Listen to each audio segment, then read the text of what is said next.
बाबा बागेश्वर की दीवानी एमबीबीएस की छात्रा बाबा से मिलने निकल पड़ी है। सिर पर कलश भगवा धारण कर अपने प्राणनाथ के दर्शन के लिए शुरू की पदयात्रा।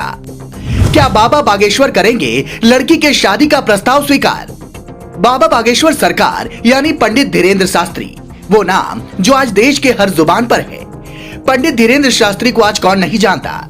इन दिनों बाबा बागेश्वर सबसे ज्यादा सुर्खियों में छाए हुए हैं।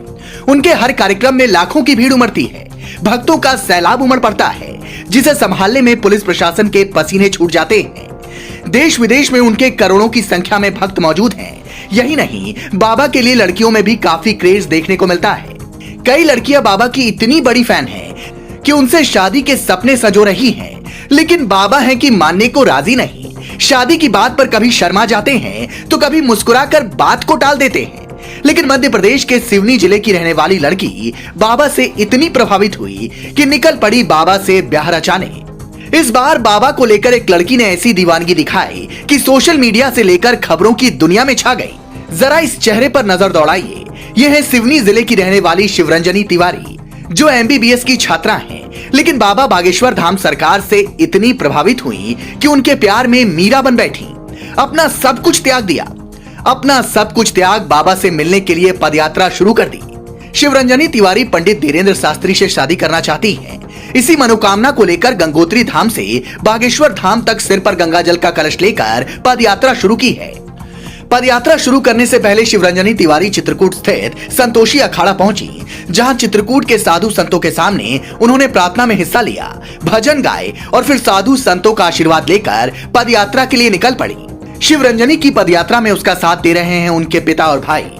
शिवरंजनी तिवारी सिर पर गंगा जल का कलश लेकर पदयात्रा करते हुए चित्रकूट से बागेश्वर धाम के लिए निकली हैं। वहीं जब उनसे इस यात्रा को लेकर सवाल पूछा गया तो उन्होंने कहा कि मैं बाबा धीरेंद्र शास्त्री के पास जा रही हूँ। मैंने धीरेंद्र शास्त्री को अपना प्राणनाथ मान लिया है और मैं अपनी मनोकामना पूर्ति के लिए बागेश्वर धाम जा रही हूँ। मैं 16 जून को बागेश्वर धाम पहुंचूंगी और अपने प्राणनाथ के सामने ही अपने मन की बात रखूंगी।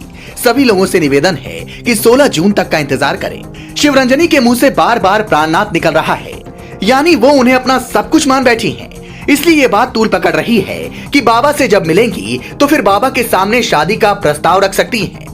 बागेश्वर धाम के महाराज कहे जाने वाले संत का जन्म छतरपुर जिले के ग्राम गढ़ा में 1996 में हुआ। बागेश्वर महाराज धीरेंद्र कृष्ण शास्त्री ने बीए तक की पढ़ाई की है। गरीब परिवार से ताल्लुक रखने वाले धीरेंद्र कृष्ण शास्त्री के पिता पूजा पाठ करके परिवार का भरण पोषण करते थे। उनकी माता सरोज ने भैंस का दूध बेचकर अपने परिवार का भरण पोषण किया। लेकिन सिर्फ कुछ सालों में ही धीरेंद्र कृष्ण शास्त्री ने न सिर्फ अपनी अलग पहचान बनाई, बल्कि बागेश्वर धाम सरकार का नाम पूरी दुनिया में छा गया। बाबा की शादी को लेकर कई तरह के कयास पहले भी लगाए जा चुके हैं। कई लड़कियों के साथ बाबा की शादी को लेकर अफवाहें भी उड़ती हैं। इनमें से एक नाम जो सबसे ज्यादा चर्चा में है वो है कथावाचक और मोटिवेशनल स्पीकर जया किशोरी का नाम। कुछ लोगों ने तो यहाँ तक कह दिया था कि बाबा जल्द ही जया किशोरी के साथ शादी के बंधन में बंधने वाले हैं, लेकिन ये सारी बातें कोरी अफवाह ही साबित हुई। लेकिन जिस तरह से शिवरंजनी कलश लेकर बाबा के दर्शन को निकली है, उसके बाद देखना दिलचस्प होगा कि जब वो 16 जून को बाबा के पास पहुंचेंगी तो क्या बाबा शिवरंजनी की मुराद पूरी करेंगे या फिर शिवरंजनी का ख्वाब अधूरा ही रह जाएगा। Bureau report,